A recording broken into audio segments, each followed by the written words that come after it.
So ಬಹಳ ಮುಖ್ಯವಾಗಿ ರಾಜ್ಯಪಾಲರ ಕರ್ತವ್ಯವೇನು, ರಾಜ್ಯಪಾಲರು ಏನು ಮಾಡ್ತಿದ್ದಾರೆ.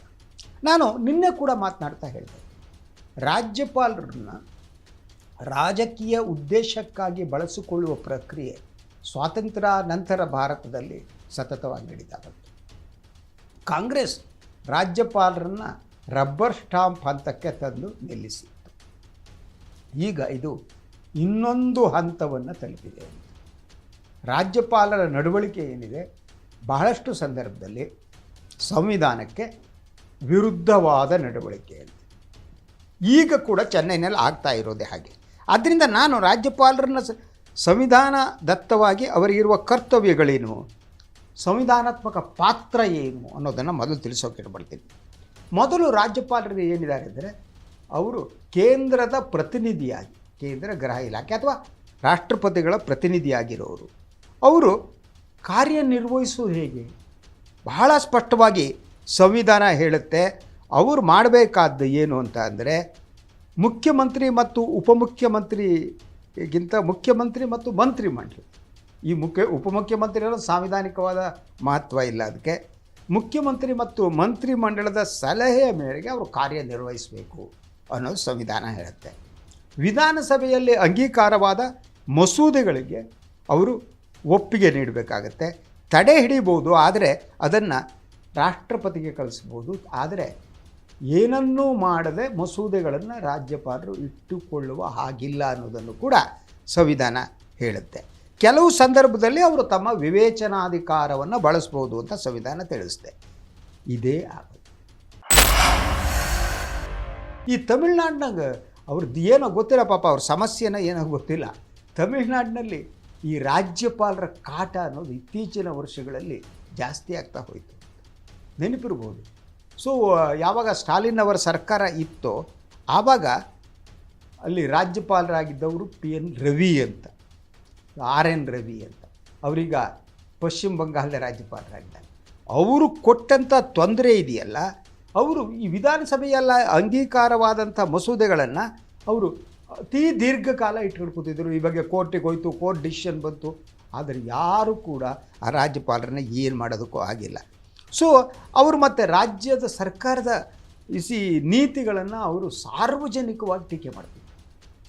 ಅದನ್ನು ಮಾಡಿಕೊಡೋದು ರಾಜ್ಯಪಾಲರ, ಯಾಕಂದರೆ ಸರ್ಕಾರ ನಡೆಯುವುದಿದೆಯಲ್ಲ ಅದು ರಾಜ್ಯಪಾಲರ ಅಡಿಯಲ್ಲಿ.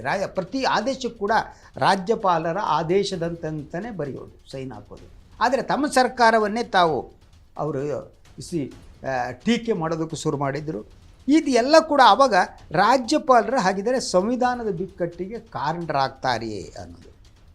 ಈಗ ಬಹಳ ಸ್ಪಷ್ಟವಾಗಿ ದೇಶದಲ್ಲಿ ಹಲವು ರಾಜ್ಯಗಳಲ್ಲಿ ಈ ಸಂವಿಧಾನದ ಬಿಕ್ಕಟ್ಟನ್ನು ರಾಜ್ಯಪಾಲರು ಉಂಟು ಮಾಡ್ತಾ ಇದ್ದಾರೆ ಅಂತ. ಯಾಕೆಂದರೆ ಅವರು ಯಾವ ಕರ್ತವ್ಯವನ್ನು ನಿರ್ವಹಿಸಬೇಕೋ ಅದನ್ನು ನಿರ್ವಹಿಸದೆ ಕೇಂದ್ರ ಸರ್ಕಾರದ ಸೂಚನೆಯಂತೆ, ಕೇಂದ್ರ ಗೃಹ ಇಲಾಖೆಯ ಸೂಚನೆಯಂತೆ, ಕೇಂದ್ರ ಗೃಹ ಸಚಿವರ ಸೂಚನೆಯಂತೆ ಕೆಲಸ ಮಾಡೋದಕ್ಕೆ ಪ್ರಾರಂಭ ಮಾಡಿದ್ದಾರೆ ಅಂತ. ಸೊ ಒಂದು ರಾಜ್ಯಪಾಲರ ಹುದ್ದೆ ಇದೆಯಲ್ಲ, ಅದು ಕೇಂದ್ರ ಮತ್ತು ರಾಜ್ಯ ಸರ್ಕಾರದ ನಡುವೆ ಒಂದು ಸೇತುವೆಯಾಗಿ ಕೆಲಸ ಮಾಡಬೇಕು ಅನ್ನೋದಕ್ಕೆ ರಾಜ್ಯಪಾಲರ ಹುದ್ದೆ ಇರೋದು. ಆದರೆ ಅವರು ರಾಜಕೀಯ ಸಂಘರ್ಷಕ್ಕೆ ಇಳಿಯಕೂಡದು. ಇವತ್ತು ಬಹುಮಟ್ಟಿಗೆ ರಾಜ್ಯಪಾಲರುಗಳು ರಾಜಕೀಯ ಸಂಘರ್ಷದ ಅಸ್ತ್ರವಾಗಿದ್ದಾರೆ ಅಂತ. ಸೊ ಇದಾಗಿದ್ದರೆ ಇದರ ಬಗ್ಗೆ ಸುಪ್ರೀಂ ಕೋರ್ಟ್ ಕೂಡ ಮಾತನಾಡಿದ್ದರು. ಭಾಳ ಮುಖ್ಯವಾದ್ದು ಸುಪ್ರೀಂ ಕೋರ್ಟು ಬೊಮ್ಮಾಯಿ ಕೇಸ್ನಲ್ಲಿ ನೀಡಿದ ತೀರ್ಪು. ಈಗ ಆ ತೀರ್ಪನ್ನು ಲೆಕ್ಕಿಸದೆ ಇವತ್ತಿನ ತಮಿಳುನಾಡಿನ ರಾಜ್ಯಪಾಲರು ಅರ್ಲೇಕರ್ ಅವರು ಕೆಲಸ ಮಾಡ್ತಾ ಇದ್ದಾಗ ಕಾಣುತ್ತೆ. ಅದೇನದು? ಸೊ ಗೊತ್ತಿದೆ, ನೀವು SR ಬೊಮ್ಮಾಯಿ ಅವರ ಪ್ರಕರಣ ಏನಾಯಿತು, ಸುಪ್ರೀಂ ಕೋರ್ಟಿಗೆ ಹೋಯಿತು. ಅವರಿಗೆ ದಟ್ ತಮ್ಮ ಬೆಂಬಲ ಇದೆ ಅನ್ನೋದನ್ನು ಸಾಬೀತುಪಡಿಸೋದಕ್ಕೆ ಅವಕಾಶ ಕೊಡದೇ ರಾಷ್ಟ್ರಪತಿಗಳು ದಟ್ ರಾಜಭವನದಲ್ಲೇ ತೀರ್ಮಾನ ಕೈಗೊಂಡಿದ್ದರು. ಇದು ಕೋರ್ಟಿಗೆ ಹೋದ್ಮೇಲೆ ಸುಪ್ರೀಂ ಕೋರ್ಟ್ ಒಂದು ಐತಿಹಾಸಿಕವಾದ ತೀರ್ಪನ್ನು ಕೊಡ್ತು. ಆ ತೀರ್ಪಿನ ಪ್ರಕಾರ ಯಾವುದೇ ಒಂದು ಸರ್ಕಾರದ ಬಲಾಬಲ ಪರೀಕ್ಷೆ ಇದೆಯಲ್ಲ, ಅವರಿಗೆ ಬಹುಮತ ಇದೆಯೋ ಇಲ್ವೋ ಅನ್ನೋದನ್ನು ನಿರ್ಧರಿಸುವುದು ಸದನದಲ್ಲೇ ಹೊರತು ರಾಜಭವನದಲ್ಲಿ ಅಲ್ಲ. ಇದು ಹಿಸ್ಟಾರಿಕ್ ಬೊಮ್ಮಾಯಿ ಕೇಸ್ನ ತೀರ್ಪು. ಆದರೆ ಈ ತೀರ್ಪನ್ನು ಉಲ್ಲಂಘಿಸಿ ಈ ಸಂವಿಧಾನಿಕ ಬಿಕ್ಕಟ್ಟನ್ನು ಈಗ ಸೃಷ್ಟಿಸಲಾಗಿದೆಯಾ ಅನ್ನೋ ಪ್ರಶ್ನೆ ಕೂಡ ಇದೆ. ಯಾಕೆ ಅಂದರೆ ಈಗ ಮಾಡಬೇಕಾದ ಕೆಲಸ ಏನು ಮಾಡಬೇಕಾಗಿತ್ತು ಸಂವಿಧಾನಿಕವಾಗಿ ತಮಿಳುನಾಡು ರಾಜ್ಯಪಾಲರು ಅನ್ನೋದು, ಅವರು ಮೊದಲನೇದಾಗಿ ಸಿಂಗಲ್ ಲಾರ್ಜೆಸ್ಟ್ ಪಾರ್ಟಿಗೆ ಸರ್ಕಾರ ರಚಿಸುವುದಕ್ಕೆ ಆಹ್ವಾನ ನೀಡಿದರು. ಸಂವಿಧಾನ ಭಾಳ ಸ್ಪಷ್ಟವಾಗಿ ಹೇಳುತ್ತೆ, ಒಂದು ಸಿಂಗಲ್ ಲಾರ್ಜೆಸ್ಟ್ ಪಾರ್ಟಿಗೆ ನೀವು ಕರೆದು ಅವರು ಯಾರು ನಾಯಕರಿರ್ತಾರೆ ಅವರಿಗೆ ಸರ್ಕಾರ ರಚಿಸೋದು ಹೇಳಬೇಕು ಮತ್ತು ಬಹುಮತವನ್ನು ಒಂದು ನಿರ್ದಿಷ್ಟ ಅವಧಿಯೊಳಗಡೆ ಸದನದಲ್ಲಿ ಸಾಬೀತುಪಡಿಸಿ ಅಂತ ಹೇಳಬೇಕು.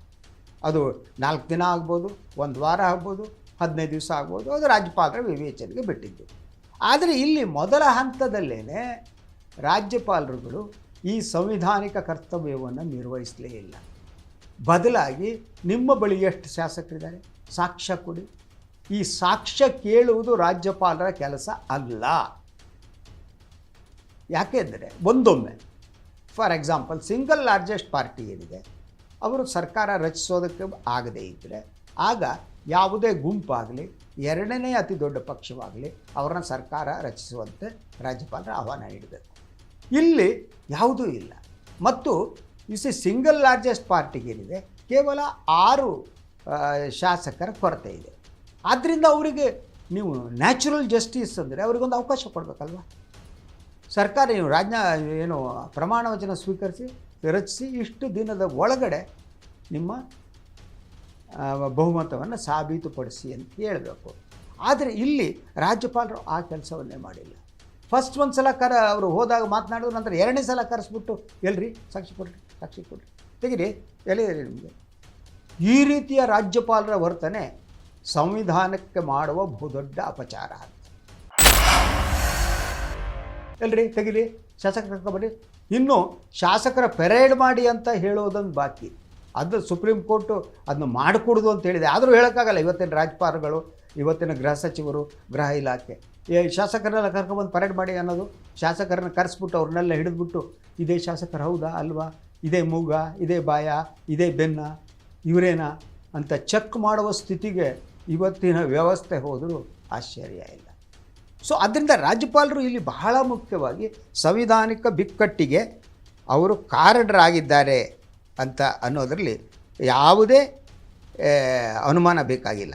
ಹೀಗಾಗಿದ್ದರೆ ಅದು ಇನ್ನೊಂದು ಪ್ರಶ್ನೆ ಅದರ ಮುಂದೆ ಭಾಳ ಸ್ಪಷ್ಟವಾಗಿ ಬರುತ್ತೆ. ಅದೇನು ಅಂದರೆ ರಾಜ್ಯಪಾಲರು ಸಂವಿಧಾನಾತ್ಮಕ ಮಧ್ಯವರ್ತಿಯ ಅಥವಾ ಕೇಂದ್ರದ ರಾಜಕೀಯ ಪ್ರತಿನಿಧಿಯ.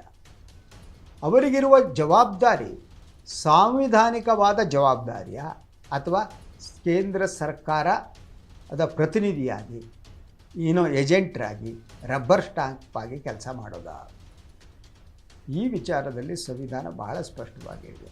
ರಾಜ್ಯಪಾಲರ ನೇಮಕ ಆಗುವುದು ಸಂವಿಧಾನದ ಅಡಿಯಲ್ಲಿ. ರಾಷ್ಟ್ರಪತಿಗಳು ಅವರ ನೇಮಕ ಮಾಡ್ತಾರೆ. ಅವರು ಪಾರ್ಟಿಸಾನ್ ಆಗಕೂಡದು, ಯಾವುದೇ ರಾಜಕೀಯ ಪಕ್ಷದ ಏಜೆಂಟರ್ ಆಗಕೂಡದು. ಆದರೆ ಇತ್ತೀಚಿನ ವರ್ಷಗಳಲ್ಲಿ ಬಹುಮಟ್ಟಿಗೆ ರಾಜ್ಯಪಾಲರುಗಳು ಏಜೆಂಟ್ಗಳಾಗಿದ್ದಾರೆ. ಇವತ್ತು ಕೂಡ ಅದೇ ಸ್ಥಿತಿ ಇದೆ. ಇವರು ಹೇಗೆ ಹ್ಯಾಂಡಲ್ ಮಾಡ್ತಾರೆ ನೋಡಬೇಕಾಗಿದೆ. ಆದರೆ ನನಗನ್ಸೋ ಹಾಗೆ ಈ ರಾಜ್ಯಪಾಲರು ಹಾಗೆ ತಪ್ಪಿಸ್ಕೊಂಡು ಹೋಗೋಕ್ಕಾಗಲ್ಲ. He will have to invite Vijay. ಇಲ್ಲಿದ್ದರೆ ಈ ಸಂವಿಧಾನಿಕ ಬಿಕ್ಕಟ್ಟು ಇನ್ನೊಂದು ರೂಪ ಪಡೆಯುತ್ತೆ.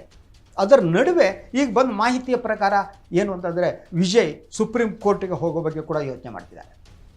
ಏನು ತಮಗೆ ನ್ಯಾಯಬದ್ಧವಾಗಿ, ಕಾನೂನುಬದ್ಧವಾಗಿ, ಸಂವಿಧಾನಾತ್ಮಕವಾಗಿ ಏನೋ ಒಂದು ಅವಕಾಶವನ್ನು ಕೊಡಬೇಕಾಗಿತ್ತೋ ಆ ಅವಕಾಶವನ್ನು ನಿರಾಕರಿಸಿದ್ದನ್ನು ಪ್ರಶ್ನಿಸಿ ಅವರು ನ್ಯಾಯಾಲಯಕ್ಕೆ ಹೋಗೋ ಚಾನ್ಸಸ್ ಇದೆ. ಸೊ ಒಟ್ಟಾರೆಯಾಗಿ ಇವತ್ತಿನ ರಾಜ್ಯಪಾಲರ ಈ ಪಾತ್ರ ಇದೆಯಲ್ಲ, ಇದು ಸಂವಿಧಾನಕ್ಕೆ ಪೂರಕವಾಗಿಲ್ಲ ಅಷ್ಟೇ.